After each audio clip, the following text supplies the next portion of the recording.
Beth Dunlap, who's the architecture critic for the Miami Herald, made the observation that the classicists love the building because they think it's classical, the modernists love the building because they think it's modern, and the regionalists love the building because they think it's regional. And I don't think that Jacques and Pierre set out to do that. I think they absorbed a number of influences locally, as they tend to do. That whole idea of a platform in the water, raised up, almost like a boardwalk, etc., was very appealing to them. But of course, they were drawn right away to the mangroves, and this idea that a tree could have many trunks, multiple trunks coming up out of the water, creating a canopy. And I think in many ways, this is the image that you get from the museum. It's almost like a mangrove, where you get the columns coming down into the water or near the water, and then these very spindly columns.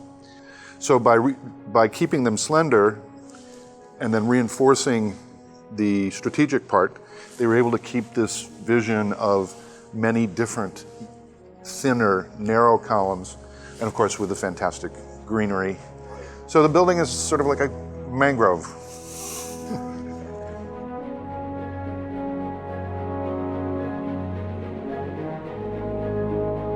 One of the things that's quite beautiful about the building is the use of materials, the kind of the warm tones playing off cool tones, particularly the way the wood and the concrete speak to one another, it softens the concrete a lot, and it sort of it makes a color out of the concrete. These colors work beautifully together. I think another element of the building in general is it's extremely inviting to the public. It's a very social space. There are many social spaces. The core of the building is the auditorium, which is a meeting place. It's not only for performances or films. It's really, you see people using it throughout the day. In a similar way, the building does an interesting thing. The building, kind of turns away from sort of flashier materials towards more organic and more primal materials. And I think that was a conscious choice on the architect's part, almost as a counterpoint to some things that they were seeing. It's a very horizontal building versus a lot of the verticality in Miami. Also kind of this gesture to the earth through its horizontality and sort of the horizon line. And some of these things, come into play in choosing Tobias and thinking about him as well. Virtually everything looks better in this museum than it might in a more typical museum. We thought that when you think about the places where artists work, they usually have lovely light, and those works of art were created with that daylight. And that's how the artist determined they were finished, or that they looked appropriate.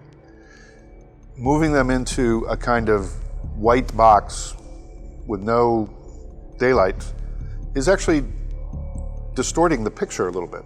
So we took some chances, and I think they've worked out very well. I haven't heard of any real complaints.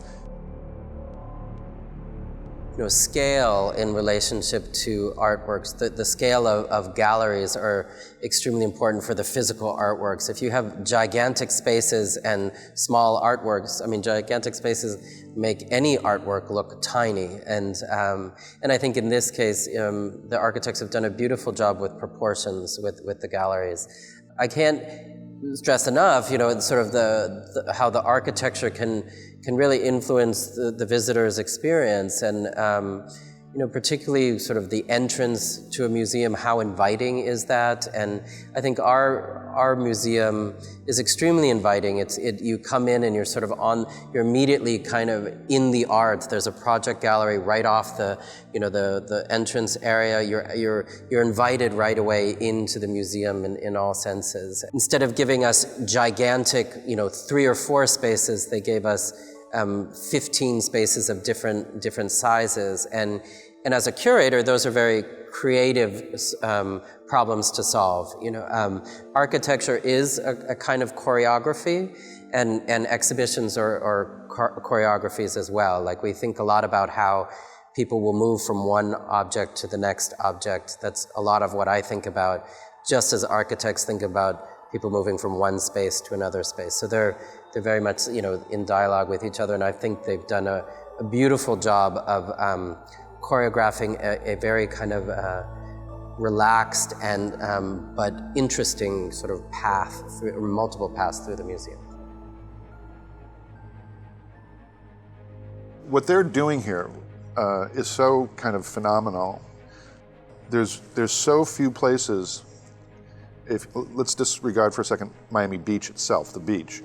But there are so few places in Miami where an individual can enjoy the bayfront, the water, without paying money, without like buying a house or a condo, without belonging to a club, without sitting at a restaurant, so on and so forth. And the idea that you can come to this incredible public place and not pay anything, not pay anything, and sit here and see all the way to the ocean down Government Cut, I think it's been very transformative for Miami.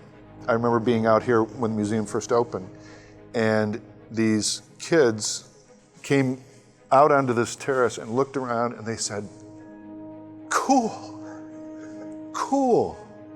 And I thought, this is amazing. This is a home run. If you can get 15, 16-year-olds to come to a museum on their own choice, and it's a cool experience, that gives this place a pretty long runway, for development in terms of both structured development, but also this kind of informal attraction that brings people into the museum and makes them feel welcome and that they have a place here.